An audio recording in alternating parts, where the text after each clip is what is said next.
हर के चरणों में नमन। आज हम श्रीमद् भगवद गीता के अध्याय 1 के श्लोक संख्या 40, 41 और 42 का अध्ययन करेंगे।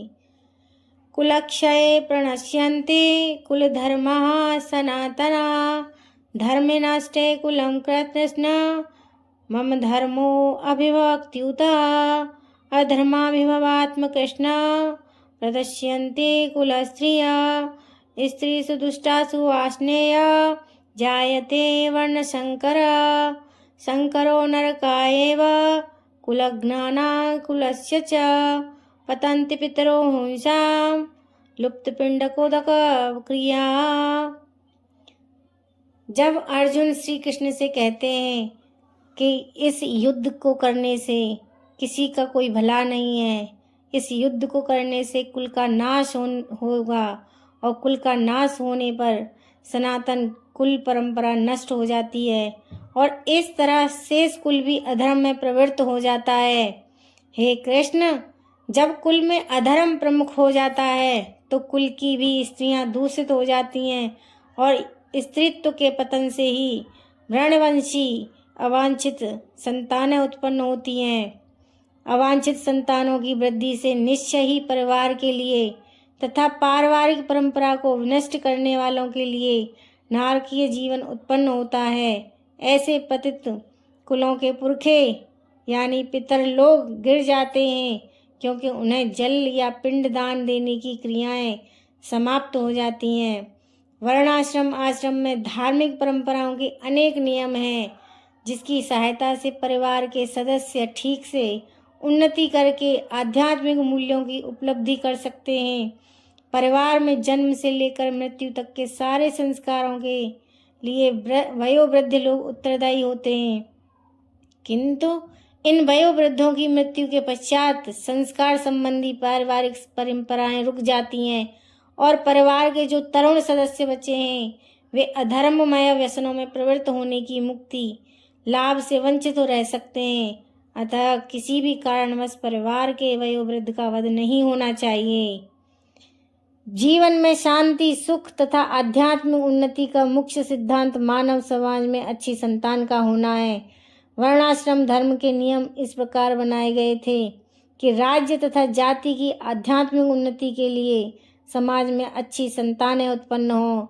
ऐसी संतान समाज में स्त्री के सतीत्व और उसकी निष्ठा पर निर्भर रहती हैं। जिस प्रकार बालक सरलता से कुमार्गामी बन जाते हैं, उसी प्रकार स्त्रियां भी पतनोमुखी हो जाती हैं। अतः बालकों तथा स्त्रियों दोनों को ही समाज के वयोवृद्धों का संरक्षण आवश्यक है। स्त्रियां विभिन्न धार्मिक प्रथाओं में संलग्न रहने की व्यभिचारिणी नहीं होती, इसीलिए उन्हें विविध कुल परंपराओं में व्यस्त रखना चाहिए और इस तरह उनके सतीत्व तथा अनुरक्त से ऐसी संतानें जन्मेंगी जो वर्णाश्रम में धर्म में भाग लेने के योग्य होंगी। ऐसे वर्णाश्रम धर्म के विनाश से यह स्वाभाविक है कि स्त्रियां स्वतंत्रता पूर्वक पुरुषों से मिल सकेंगी और व्यभिचार को आश्रय मिलेगा, जिससे अवांछित संतानें उत्पन्न होंगी।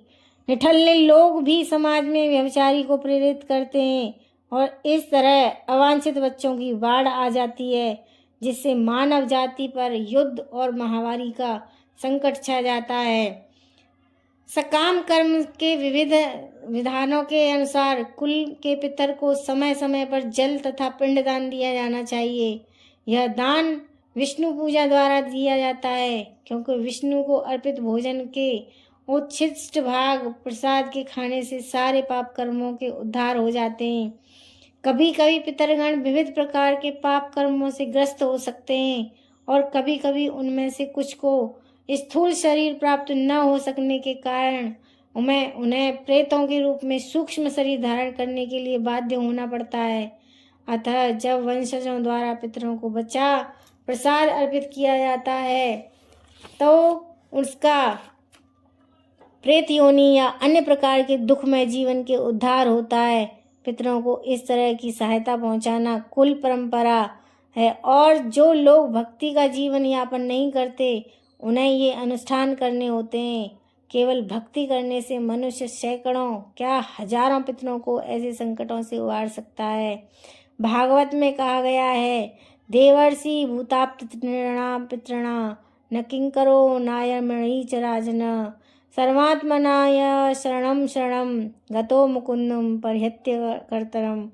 जो पुरुष अन्य समस्त कर्तव्यों को त्याग कर मुक्ति के दाता मुकुंद के चरण कमलों की शरण ग्रहण करता है और इस पथ पर गंभीरता पूर्वक चलता है, वह देवताओं, मुनियों, सामान्य जीवों, स्वजनों, मनुष्यों या पितरों के प्रति अपने कर्तव्य का ऋण से मुक्त हो जाता है।